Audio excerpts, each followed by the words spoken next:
My name's Millie Gallagher. I went to Westchester University and I played field hockey. Yeah, so honestly, being back here at this school is kind of a full circle moment for me. I grew up, born in Solihull, and then came here to school. Sport's always been a part of my life, played all different sports throughout my whole life competitively. And then probably about at the age of 12, 13, just chose to focus on hockey. I played for Alton and West Warwicks, which was brilliant playing in the ladies teams. And then I kind of just I saw First Point as an option for university, and I just thought, why not? And then that's kind of where my American experience started. So when we were younger, a lot of the time we would go on holiday to America. We were very lucky to do that. My mum actually had a colleague working over in an American high school, I think it was, and we would go over and we visited and just saw the facilities. It was state of the art, and it was just unreal, beautiful. They had full-length swimming pools, training facilities, ATs, all of that, and I just thought, wow, like I want to do this. They obviously have that in the UK, but just seeing it in the US and having the opportunity to go over, it was such a dream of mine. And then I just thought, how can I get myself to train to get to this level and to compete and try and make that dream happen. They were obviously sad to see me go, but they were so supportive. Like, obviously you only really have that kind of window in your life, 18 to 22 is that university time frame that you can do that. So, and obviously in America, collegiate sports ends at age 22, so you can't really go and compete after that age. So I just thought of it as like, you know what, this is my opportunity to go. I kind of have to be brave to go, because it is so scary at that age to go across on your own to another country.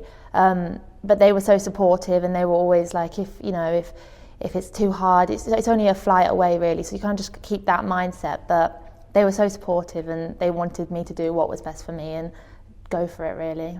Choosing my university, it was great in terms of First Point. They gave me so many opportunities with interviews and different schools reaching out. I obviously couldn't go over and visit because it was COVID at the time, so I could only really see it on the Zoom calls. But for me, I just kind of had to go off that instinct with the coach for the first time meeting them. And I spoke to a few of the girls on different teams, and I kind of just went with that. So who I felt most at home with, who I thought could perhaps be a second family, because it is kind of home away from home. You have to make that connection with people abroad because you're so far away from your own family. So I kind of went off that, and then also the facilities and location. I started off in South Carolina, and then I ended up moving up to PA. So it was definitely, I love South Carolina because of the heat and the weather, and then PA was totally different. You had all 4 seasons. So you kind of just go off the campus, the people, and the level of hockey as well. On another level really, like you have the UK sport, and then you go over there and it's just state-of-the-art facilities, the intensity of the training. They just have everything really, in terms of you have your coach, you have your assistant coach, and then you have your ATs if you get injured, and you do have that over here. But I was playing D2 level, so I wasn't D1, I was in the middle of D1, D2 and D3. So for being D2, we had everything. We had training programs every day, we had people looking after us if we got injured. So I played sport a lot in the UK at a good level, but I never seen anything like it until I went over to the US. The facilities, just all of it really, and how they look after you and treat you with away games and everything, it was just brilliant. It was very full on when we were in season. It was full on out of season too, but in season a typical day kind of looked like you'd get up. Normally you would have a morning lift session, do that for about an hour to an hour and a half, focusing on sport specific weight training, so ours was all hockey related. We'd then normally go home, have some breakfast, and then go to our classes, our lectures, normally about 3 a day. That took about till midway through the afternoon, and then we would all go to training for 2 hours a day. And it was a lot. Like, looking at it before I even got there and did it myself, I was like, wow, this is a lot, but you kind of just adjust to it. And it's such a privilege to be able to go out and train every single day and be fit. So it was very full on. And then after that, sometimes we'd also have film sessions added into our day. If we had a big game coming up, we would watch film on the opposition to see their kind of style of play, and then have dinner, go to sleep, and then you'd do that for the whole week. And then on the weekend, you either had a game or it was kind of downtime to have a bit more of a social life. So typical hours per week, it was about 25 hours of sport, of field hockey related weight training. Sometimes we did swimming, sometimes it was fitness. We'd always train every day, and then those things would get added in on top. and then we had about 25 hours of academics as well a week, so total nearing around 50 or a bit more depending on the weeks and the types of games we had. It was really full on, but it definitely taught you how to manage your time, be organised, and definitely be more disciplined. And obviously discipline beats motivation. When you're training that much, it's hard to have motivation every day to get up, but you have to stick to the discipline to play on the team and be a part of it. So it was definitely a challenge to adjust to, but looking back now, it was brilliant because I was the fittest I'd ever been. The level of competition and coaching, it very professional, obviously with your coaches.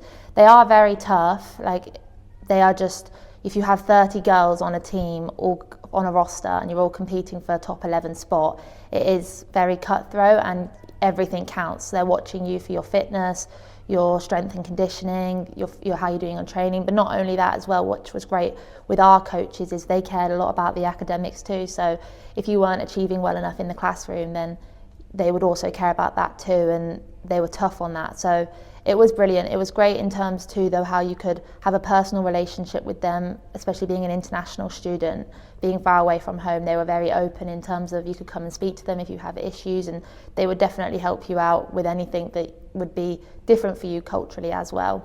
But overall, they are quite tough, but they push you to different boundaries, and it definitely, if you can do that, then you can do anything. It helps shape you for later in life, in the real world. The university was brilliant. Obviously doing my degree out there as well, you kind of made personal connections with the professors as well. They were lovely. They got to know me well and I got to know them. So it not only had my coach and my teammates, but I also had them who were very supportive in terms of managing not just my academics, but how I felt on a level of being away from home. And then I had all my friends that I would meet out there. I had friends from all around the world, but they would take me in on different holidays and stuff. So you never really felt too homesick. Obviously it did kick in, but the support from the university was brilliant, especially with the international system they have out there. Each school normally has an international system, and they take care of any issues you have in terms of your healthcare, or if you got an injury or anything to do with the visa. They're excellent in sorting it out. They have a department for everything over there. It's hard, you can't ever say you don't experience homesickness. I think, yeah, you do. You have a lot of highs and a lot of lows, and it's just honestly trying to find that bit in between, not get too high in the lows and not get too low in the lows. But yeah, overall, you do manage it. I had some great friends over there. They would take me in for Thanksgiving and Easter holidays and take me in for all of those kind of things. I'd only really come home twice a year, so I was quite fortunate in terms of that. Some people would only go home once a year, but you manage it, and it's like a roller coaster of emotions really, because when you come home you're so excited to be back with your family, but then when you're back you want to go and see all your friends out there, but then you're leaving your family. So it is a bit of a ride, but it's all worth it in the end. So I decided to do a health and physical education degree. I always known ever since I was younger I wanted to do something within sport. I think that's probably what drove me in the first place to take the opportunity to go to America and do a scholarship.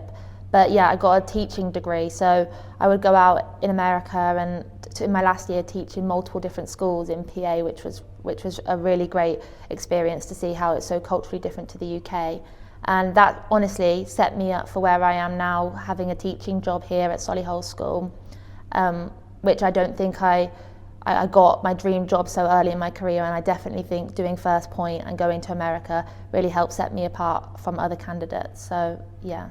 Athletically, I probably would say our team, when they went to the national championships in Seattle for D2, that was an unreal experience. It was, we played the whole season, and we had a good season, but we were a bit up and down. I think we got knocked out in the semis or the playoffs, and we thought we were out of it. And then on the Friday night we got a text saying, oh, you're back in it now, and we played the game, and then we'd won that and we got the ticket punched on the field with photos, and then on the Monday morning we were being flown out as a team to Seattle, Washington.